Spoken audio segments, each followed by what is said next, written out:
Welcome, everyone, and happy Thursday. It is slightly after noon Eastern time here, but that's simply because we wanted to be fashionably late today's episode because we have a good one for you today. But before we get into that, of course, we have to pay the bills around these parts. Talent Experience Live is proudly brought to you by the good folks here at Phenom, whose purpose is to help 1 billion people find the right work. We do that through this show on a weekly basis through our upcoming event. It is next month. IAMPHENOM, located in Philadelphia, Pennsylvania, the 11th through the 13th of March. Register now. You won't want to miss it. Use promo code TXL as well if you do. And every other HR event that we attend throughout the calendar year, we have a slew of fantastic webinars and all of those things truly to educate you, HR practitioners, folks in talent acquisition, talent management, human resources, everything in between. And the way that we truly achieve our purpose of helping 1 billion people find the right work is through our Intelligence Talent Experience platform, which helps candidates find the right fit faster, employees evolve in their current roles and beyond, recruiters achieve next level efficiency and productivity, and managers get to build better teams through data analytics and automation. So if any of that interests you at all, at roughly 12:50 Eastern time, run over to phenom.com, request a demo. You will see our pure gold conversation promo on the homepage for our IAMPHENOM speaking session. So definitely check that out as well. But today we're going to talk a little bit about IAMPHENOM. It's the only thing on everyone's mind. I know there's plenty of news that happens, but solely here, we are focused on IAMPHENOM. And today we're taking it inside the lab. We are going to talk about our AI and automation and how it is shaping truly the talent experience as a whole. And I have the mastermind behind all of this, the puppeteer, the puppet master himself, who's constructed this wild idea of an AI and automation lab at IAMPHENOM. I am joined by none other than Mike DeMarco. Yeah, Mike, how are you, man? Welcome to the program. Mastermind, bro. Yes. Mastermind. You know, those are big shoes to fill. Those are like scary big shoes to fill. But dude, it's been so much fun working on this project. I'm just so stoked that we're going to be able to come to IAMPHENOM and to really roll out and to show off all of our AI and all of our automations throughout the entire talent life cycle. So tell me a little bit about it, because I'm excited for it as well. First, when I heard lab, I thought scientific. Right. I thought white lab coats, the whole nine. Sure. We're in the day and age of modern computers. We're going to be transporting people from point A to point B. That's not the case, right? But help me understand how this idea, it came about, what went into it, and what truly the AI and automation lab really consists of. Yeah, for sure. So I think what we really wanted to do was to wow our attendees, because what we wanted to show off was the breadth and the depth of our AI and automation throughout that entire talent life cycle. When thinking about HR tech companies and other HR tech solutions out there, a lot of these folks are really good at like one or two things, and you can really key in and start diving into exploring and finding ways to solve for one or two of your pain points. What makes Phenom so special and so distinct and different is that our AI and automation goes all the way from raising a requisition all the way through to succession planning and everything that's in between there. And we really took an intentional step to build out this experience to highlight in 13 different distinct stations how our AI matches up with specific use cases.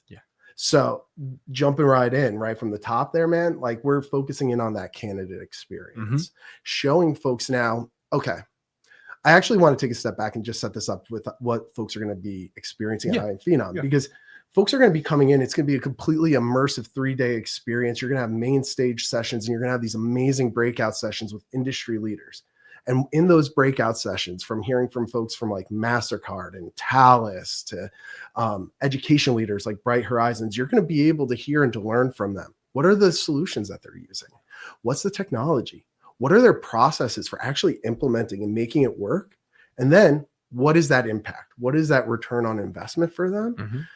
And so you're able to kind of seed all this information, get all this inspiration, and then run to the AI lab and to actually give it a try. So what makes this different is that we are giving folks the experience and the opportunity to actually put their hands on the tech and to actually use it as well, which is pretty different. Yeah, no, it is. It reminds me of being a child in the local Walmart in Manahawkin, New Jersey, where I would run to the video game section and test out the video games. I don't know. Yeah, it's probably why I have neck issues now at this age, but you'd have to look up because I was all but 4 feet tall and play the game like this, see it, and then I'd be like, yes, I do want NFL Live 1996. Exactly.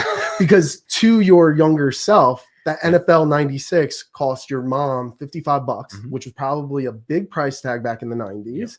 And you wanted to make sure that you dug that game, because once you buy it, you can't return it. That's the thing that stunk about video games back in the day. Like once you crack that seal, you owned it. Yeah, no, forever. GameStop would charge you $4.59 to return it. No, but yeah, you're absolutely right. It's a big purchase. It's a big purchase. And the same is also true with investments in HR technology, especially for organizations that are investing heavily into finding solutions that could help make their teams more efficient, to improve that candidate experience, to be able to start looking at their workforce and just seeing it as a valuable asset. And how can I, one, draw the best from those folks? How can I invest in their skills, provide career paths for them and learning opportunities? How can I upskill them, get them to stay longer? How can I plan for the future? I mean, that's what AI is giving people the power to do. It's completely reshaping how folks go about organizing and thinking about their strategies for human capital management and for how they go ahead and attract, engage, and recruit and bring new folks in. Yeah. So you mentioned 13 separate labs. Yes. Lucky number 13. Dude, it's a baker's dozen. It's a baker's dozen, man. I'm not asking folks to come up, and crash on like the 13th floor of a hotel. Yeah. No. No. And anyway, 13, I had a joke, but I'm not going to say it on air. We will, continue with this process. I want to ask you, you mentioned folks attending the breakout sessions, right? Maybe there's one pain point that they have that they gather and they want to go in that sandbox, that demo environment, and experiment with it. What is the ideal flow for someone with these labs, right? There's 13, maybe an individual is in talent management. Like, should they only go to the talent management, the succession planning that you talked? What is the ideal workflow for individuals? And then we can kind of break down which each of the stations are. Yeah, without a doubt. Yeah. I would tell folks that what makes this so special is to really take the time and to experience all 13 of these booths. Go through it pragmatically. And as you're going through it, think about your folks. Think about the candidates that you're trying to attract. What is your current experience like? Are you able to provide personalized career job recommendations to them? Like, do you have a good chatbot in place that's engaging people? Do you have a simple apply process that makes it really easy within 1 to 2 clicks to get that application in? If you want to improve that experience, you got to start at the candidate attraction booth. But you start keying in on where should people start? I mean, dude, I've been fortunate enough of working behind the scenes on IAMPHENOM to sit in and just plan 15 breakout sessions. And I can tell you, there's common themes that come up. And one of those big common themes is recruiter efficiency, but it's making them more efficient to be able to find that talent and to source. Most folks are having trouble just even finding talent because their ATSs are such big databases of information. And that when people have a new role, they're going in there and cherry picking, finding that talent, bringing them back into their workflow. That one pain point now is completely reimagined and solved with a tool like X Plus Source, where you can just click into the widget, conversationally say the role, conversationally tell it how many years experience you need, and then it starts serving you up candidates. And then if you have a new special skill, thinking about specialized fields like nurses, right? If you need somebody who has pediatric experience, the AI knows that from your experience, from the way that your system's set up, and it serves that up to you. That's the other thing that I'm really excited about, that I want folks to really get a taste for, is that these solutions are meant to be tailored to your industry, and that these solutions provide real answers to your specific use cases, to your specific roles that that you have to hire for on a consistent basis. And it's able to understand your business, and it's able to understand, it's trained on over 150, our AI is trained on over 150 HR specific use cases. And I can't hit this point home enough. We're all experimenting with AI. Mhm. We're all leaning into the ChatGPTs of the world, the Claudes of the world, the Perplexities. But the thing is that these things are trained on the world's knowledge. They're not fine-tuned for your organization. Yeah. It's not fine-tuned for HR. Yeah. And those are the problems that we're trying to solve for here. Yeah. That's a future that we're building here. Yeah, and it's not connected to your data, right? Like Yeah. it is out in the wild. Like I use ChatGPT on a regular basis, but I work in social media. It's for content creation. It is for social copy, whatever it may be.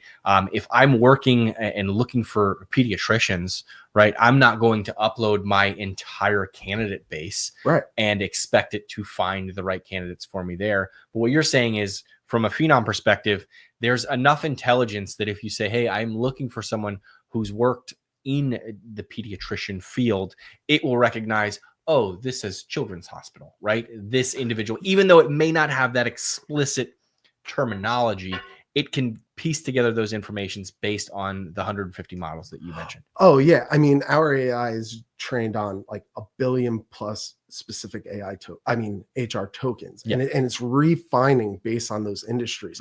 So you're able to bring in your data, and then you're able to put that on top of Phenom's ontology. Like a decade plus of like HR experience to really provide those outputs that when you go in and start using the AI and using those automations, it's giving you things that not only get you into the ballpark, but like allows you to find the section, the row, and even like the seat of like the person that you're trying to target and trying to, warm up. And you sit right next to them, you buy them a hot dog and a beer, and all of a sudden they're hired, right? When you're exactly. Sitting next to them. But it's about experiences though too, man. Like I think about it too, like thinking about the interview process, the hiring process, even the retention process, just life in general, right? Like you go onto Netflix, it knows you, it serves you up your favorite movies. I go on to Spotify, it knows I love Springsteen, and it pulls up every single new album when he drops it. There are a lot of live albums these days, but they're new and I dig them. Yeah. Candidates want those experiences.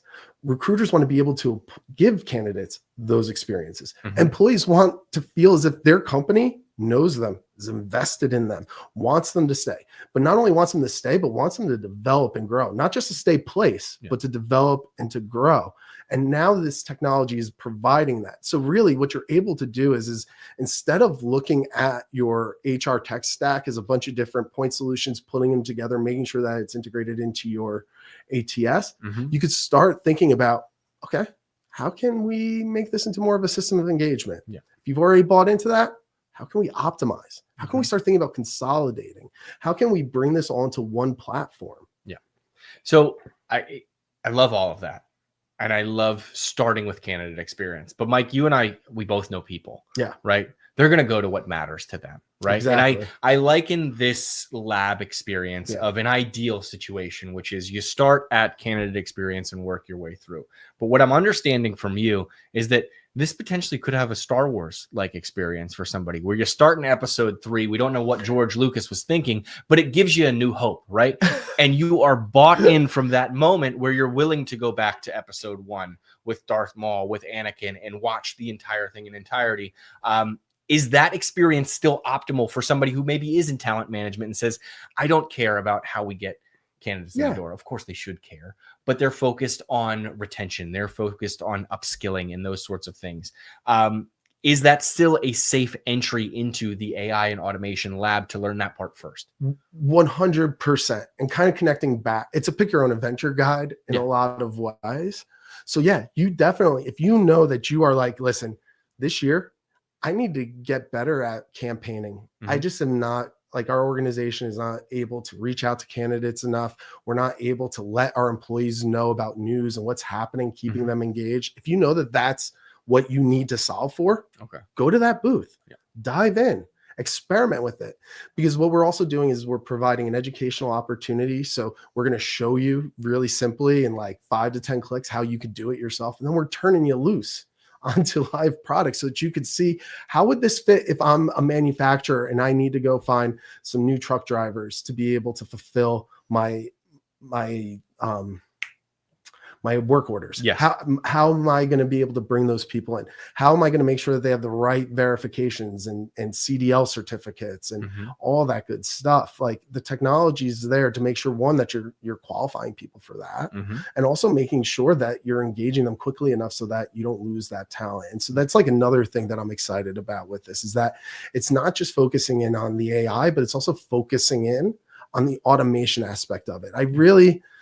I know that there's distinctions between AI and between automation, but there's a real power to when both of them come together. Yeah. And we wanted to be really clear in this lab. And so we're making sure that we're carving out a specific booth that's focused in on high volume hiring and those specific workflows. So then you'll be able to see, how can I start to strategize to make sure that I have the tools that I can, if I'm a frontline restaurant worker, or if I need to bring in those folks, or any kind of retail situation where you're like, I just need volume of people constantly coming in.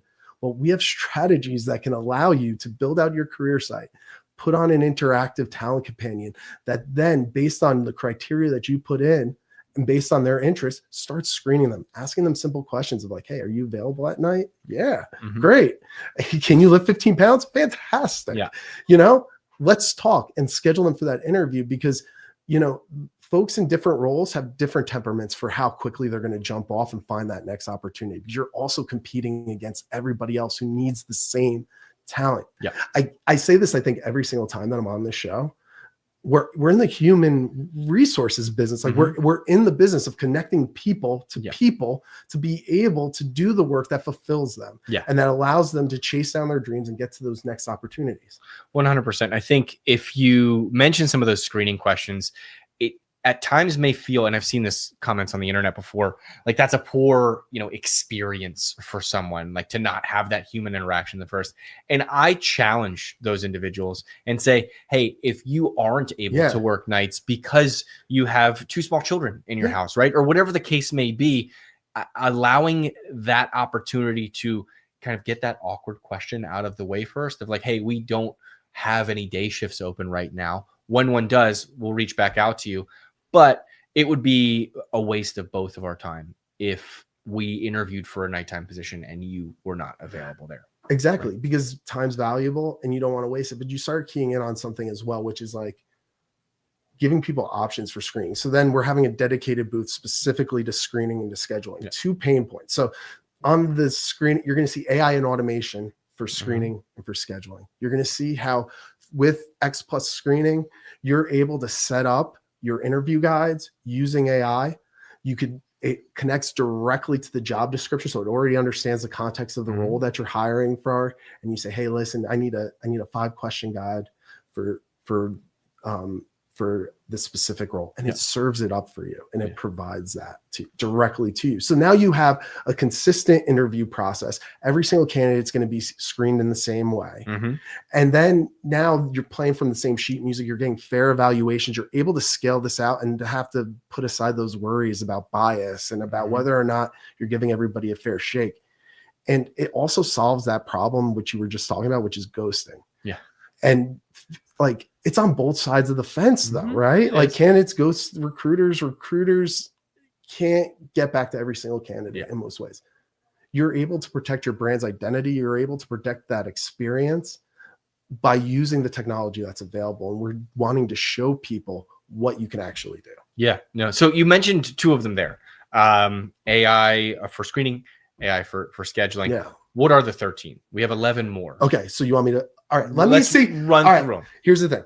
Let's see if we can get to 13. He's going off book. He's going off book. All right. AI for candidate attraction. You're going to be able to see right there how it is that you can raise a job requisition, align it with AI to your specific skills, make sure that it's legit, and quickly coordinate with your hiring managers to get on the same page of saying, hey, is this the ideal candidate? You're able to even pull from your CRM and say, hey, Devin kills it at social media. I need to bring in a new social media manager as well to accompany him because he's crushing it. And you could say, I'm going to set this person as my ideal candidate. So then now it's drawing from, okay, this person had at least 3 years experience. This person was good at content writing. This person was great at SEO. And then you're able then to bring in talent that mirrors the the excellence that you're trying to bring into your organization so that you're keeping that steady talent pool going. So candidate attraction. We also got AI for sourcing. So a big pain point is for sourcing talent. So we're going to show you how you can conversationally source talent. Screening and scheduling. We got AI for events. We got AI for campaigns. We got AI for HVH. We got AI for onboarding, automation for onboarding. We got AI for talent development, AI for skills, AI for career pathing. We got voice AI. We got, I'm blanking on 2, dude. Hold on. We got 11. Had him. All right. You know what? You were right. Mastermind was the wrong. No. Candidate attraction, sourcing, campaigns, events, screening and scheduling, voice AI, interviewing. That's one that I can't believe I forgot that one, because the interview process is one that is just, it's pretty fragmented. You have to, one, get everybody on the same page, coordinate and schedule that. You have to align with the hiring team as far as how we're going to evaluate this person. So now you need not screening questions, but you need interview questions. That's where AI can come in as well to support. You go into 15 of these calls, you need live guidance on there to help make sure that you're asking all those questions, taking those notes as you go, and then providing that feedback and that input. And then you can make a qualified decision based on a scorecard of comparing all the talent together. So we're going to show you all the AI that can be applied within your interview process through hiring intelligence as well. Automations for onboarding. We have automations for HVH. We're going to be showing off AI for skills, career growth, talent development, and workforce planning. It's a lot. It's a lot, dude. I want to drill down quickly on the interview aspect of it, because this is a huge pain point for me. I think was for me, not anymore. But we ask recruiters to fill a plethora of position. And of course, there is some sort of drilling down into it, right? Like there's someone who may recruit for sales roles. There's someone who may recruit exclusively for, marketing or digital roles. Positions get very unique, and individuals' backgrounds can vary drastically. If you are a recruiter and you are on back-to-back interviews, it happens. That third interview, you may not have the time to prep for, right? No. But if you are able to get some specific questions on the role that's for, but also on the candidate's background, where they were at previously, what were some specific skills based on their resume that they can talk to, that's where it's a game changer, right? Because you mentioned you're evening the playing field with screening questions. No one wants to step into an interview, no candidate, and be asked the same list of questions, right? No. I wouldn't want to work there. There's nothing unique. You don't seem interested in me. It's like going out on a first date and asking them the same questions, but not really listening, right? What's your favorite color? Exactly. You're playing 21 questions all over again. But and I think that's something. I think that's something that can't be missed and really should be drawn out, which is that it's pulling in all of the data points from the job description to the candidate to your hiring requirements, and it's tailoring that experience to be personalized to that person. And so like the other exciting thing is we're going to be showing off as well some of our advanced agentic AI as well. Like your ability now to like go into a candidate profile, click on ask anything, and to say, hey, does this person have experience in like agile workflows? Does this person have project management experience? I need to bring in a new PM onto my team. Do they have experience with specific code? You could then get those answers in a moment and then invite them to an interview right from the candidate profile, all in moments. And you've quickly have moved somebody along. No, it's exciting. And I think, a game changer for me with artificial intelligence and automation is staring at that blank sheet of paper, right? Oh my gosh. I use that as kind of an analogy, but I have my thoughts in my head. I can't get them out onto paper. So I, type out, help me craft an email, right? Or help me based on this specific individual. And then you're not uploading somebody's personal resume onto the internet, right? You're not sharing that information. You're using it in a safe and secure system that's helping you craft out this content, make it personalized. And of course, you're going to go through and proofread so that there aren't any things, because guess what? People make typos on their resumes a lot. And you don't want to make any of those mistakes. But it's exciting. The other thing that jumped out at me that you mentioned was AI voice screening. What's that about? Because Yeah. I get excited. I like Yeah. to talk, Mike. No, definitely. And you know what's funny is that back in the day, like I really didn't mess with voice functionality because it was kind of clunky and it was very canned and kind of like repeat itself. Yeah. And it just felt really forced. What AI is able to do now within that conversation is to adapt, is to listen, is to respond back when somebody says, I have these skills, and they go, great, that qualifies. Let's go ahead and move you along. So what you're going to be able to do is you're going to be able to enter into a phone booth, and there's going to be 5 different opportunities between financial services, IT, manufacturing, retail, healthcare. And you're going to be able to go in and to select, call up a number, and to choose from 2 different roles. Like we're going to have like a frontline role and a knowledge worker role, so that you can get a feel for what this can do for your organization. Because again, I think what's going to be really, really important and really impactful for people is to be able to see, how does this fit into their specific industry? How does this actually work for their specific use case that they need? And so we're giving you that opportunity to get that taste and that flavor. And in 5 minutes, you're going to hear how AI can quickly screen and move somebody along to next steps. Yeah. And I that's awesome. Number one, I've already started leveraging AI to learn more in a conversational manner, as opposed to doing, standard Google searches. And the other like benefit of that is the accessibility access for it, right? Oh my gosh, man. For some folks who may be dealing with some challenges, they're able to communicate and get through the process quickly. Yeah. And I really appreciate that you brought that up, because like I grew up with a disabled parent, and like growing up with somebody with a disability and understanding the limitations that that person has as far as to be able to interact and to be a part of the world. The fact now that this technology is allowing folks who may not be able to quickly and easily type an email to be able to use their voice, because that still is powerful. Yeah. And that person still deserves a shot at a really great opportunity. And I love that this is opening up those doors. Yeah, no, it's exciting. It's a quick little story. I used VoiceOver to do my annual review. Did you? Yeah. I have that challenge where all of these thoughts are in my head. Maybe this is a tip and trick for some of you recruiters who are out there, struggling to craft emails, but you're better on the phone or whatever it may be.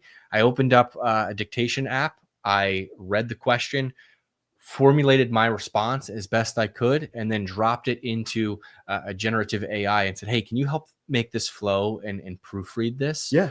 And was able to collect my thoughts in a concise manner. Not that my thoughts are different. It just helped me get that out there faster. And I moved quickly through it. And I think that's the goal of all of these because there's a lot of repetitive tasks, right? And like, I know like we don't like to talk about repetitive tasks. I don't think anybody really likes doing repetitive tasks too much, but our days all have rhythms. They all have routines to them. And so this technology is allowing you to do the things that you need to do, but in a much more efficient way, right? Like I don't want to painstakingly think for 30 minutes, oh my gosh, I got to go write that email. I don't even know how to start it. I got to go tell this candidate that, we're not going to move forward with them. Meanwhile, they're skilled in all these ways. You can lean in on your buddy X Plus and say, hey, we need to follow back up with Tim. Great candidate. We want to keep him in our loop. And then here's the other thing is that you're connecting it all in, right? So even after that opportunity of you saying, hey, Tim, you're not a right fit for our, frontline, morning shift at the barista, right? But we want to let you know about future opportunities. You could go ahead now. You already have information on Tim. You know that Tim was interested in your organization, that Tim has interests in being a part of your organization. You can then put them into a talent community. You could then campaign out to them. You could use Gen AI to write your newsletter. So then you don't have to worry about dropping off a month because you don't have the time to write and to keep up with the steadiness that it takes in order to properly nurture folks. Yeah. Because it takes a lot. Like we're in marketing, we understand that. Like you don't send out one email. You don't knock on the door once. Like in marketing, in our world, it's like at least 5 touches in order to expect some type of response. If you're not applying that to how you are going about taking care of the candidates that are coming in your door, taking care of the employees that you have, you're really adding a lot of friction. Yeah. And I think it also allows so much opportunity for candidates that often get forgotten, I guess I would say. Yeah. As a recruiter, it's easy if you extend an offer to somebody and they accept a different one, or they accept a counter offer from their current organization, you can quickly jot down a note within X Plus and say, hey, can I have a reminder to reach back out to Tim, who, you know, we liked for the barista role, but the person we hired didn't work out. Like, let's get Tim back on the horn as quickly as possible and create a good workflow with that. I think that's truly, there are so many different use cases for this technology. It's finding out what your secret sauce is. And what I'm gathering is the AI and automation labs are truly your opportunity to play in the sandbox, to build the castle and tear it down, and start to see how this would work for your organization before you go and start running before you exactly. And going back to your initial question, which is like, hey, Mike, can somebody just like pop in and just go to the AI for skills booth? You know, like isn't that talent management, which it's not. Skills is for organizations. Skills is for recruiting, because you need to know the abilities of the people you're bringing in. But that's another conversation, right? We'll get John Deal for that. We'll get John Deal for that. But start at that one booth, and then you start to right how I just said. Skills is not just for talent management. I walked up to that booth. I thought I was going to learn how I could figure out the skills of my employees, but then as I was playing around, I quickly realized, oh no, the skills that's associated with that SDR role for me to keep that team member, I'm going to need those skills if I need to bring somebody new in. There's a direct correlation between all of these tools, all these processes. And so then you're able to get inspired and to see, oh, maybe you wanted to just fix, you know, career pathing. You were really keen in on making sure, fighting that retention, keeping people engaged, providing career paths and learning opportunities using AI and using an LMS system, right? You might think that that's where you're starting, but then it could just spark you to be like, how are we sourcing our folks? What about all the redundancies that we have? Our recruiters are screaming that scheduling interviews is eating up 4 hours of their days. You could get that time back. So I stand corrected, Mike. I used a Star Wars analogy before. I think this is more the Marvel Cinematic Universe, right? Where you can come in and you can view the AI for skills, but it's only going to make you want more, right? If you come in and you watch Spider-Man, you're going to have questions about Happy and Tony Stark and Iron Man, and it's going to bounce you all over the place. There is a chronological order, as any, you know, individual would tell you in talent acquisition, of, you know, hello to hire, and eventually goodbye, right? There is a process and a timeline in place, but you don't have to stick to it when you're visiting these booths. Find out what works for you and go from there. Without a doubt, I would really just encourage folks, like, get that inspiration. Again, we're going to have industry leaders. Like, you're going to be able to go and sit in and hear from United Airlines. You're going to be able to go in and hear from Viking Cruises. You're going to be able to hear from these F500 leaders of the solutions that they're putting into place, the pain points that they're solving for, the success that they're having. And you're then able to not say, I'm going to go and read, you know, the one pager, which is great. We're going to have those. Those are fantastic. I'm going to go onto the website and bang around and learn. But no, you could just walk down the hall and put your hands on the technology and just start talking with your team members about how this could fit in. You're not going to buy a car that you don't test drive first. Exactly. Right. And if you do, you're a crazy person. My dad does that. He buys cars for me, but he's weird. Mike, it's a whole thing. He bought a He's brave. I know. He's good with his hands. He can like fix stuff. I can't. I'm using Gen AI to help me turn the car on in the morning, hypothetically. You know what I mean? Future talk. How do you view the AI and automations lab affecting how we look at technology in the future, how we interact with things, how folks really go through the process of experimenting with this sort of technology? Yeah, I think what it's going to do is to really provide people with an opportunity to just see in big and small ways how this technology is a helper. It's a co-pilot. It's walking alongside of you. And the technology is advancing so rapidly that it's starting to offload complete tasks for people. And so as we're moving into the future, you're going to get a glimpse of that. And you're going to start to see and to hear and to realize that AI can actually become these co-pilot agentic folks who are keyed in, who understand your specific industry, knows exactly what you're looking for, and could provide you with the exact results that you need. Like if it's a sourcing agent, X Plus Source is designed to help you source talent from your CRM and leveraging Phenom's cloud base of profiles as well, so that you are finding that talent faster. That's designed specifically for that. ChatGPT is not going to make a sourcing agent. We are. So come find out, experiment, and experience what the future can do for you. Yes. Yeah, that was fantastic. What a way to close out the show. Mike, thank you for joining. I'm excited about AI and automation labs. I'm going to experiment with it myself while I'm there. Awesome. I snap some pictures for social, maybe some Sick. videos. Come by and say hi. I'm going to be there. I'm going to be hanging out. Yeah, you're just there the whole day? I'm going to be hanging out for lab good coat bits. or no lab coat? Haven't decided yet. How about this in the comments? Yes. If we get 10 likes for lab, write in the comments, lab coat, no lab coat. If we get 10 comments, you'll do it for lab coat, I will rock a lab coat. Baker, hop in the comment section right now. And you can't be a phenom. You can't. I can't know creating you. Fake profiles. I can't know you. This has been awesome, Mike. Dude, I appreciate it. Thank you for taking the time to chat. Look forward to experimenting with the lab. Yeah, man. Lab. AI and automation learning lab. We want you to learn, but we also want you to lab out. Yeah. Because we want you to get your hands on it, bang around, and try it out. Yeah, and Labradors are also the best dogs. They're friendly. You can bring them around the house. Soft spot in my heart there for. I got a Labradoodle at home, little Lou. What's up, Lou? Anyway, stop by if you haven't registered for IAMPHENOM yet. IAMPHENOM.com. Promo code TXL. Check it out. We'll be here next week because we are here every damn Thursday, and I can't wait to see you then. We're going to take the week off for a little event called IAMPHENOM March 11th through the 13th. So if you're missing this program that much, just stop by in Philadelphia, hang out. We can do an interview ourselves. Have a wonderful weekend. Be safe. Stay warm. I think it's supposed to get cold here again. And Mike, thank you again for the time. Anytime, appreciate it, man. Much respect. We'll see you. Have a good weekend. Bye.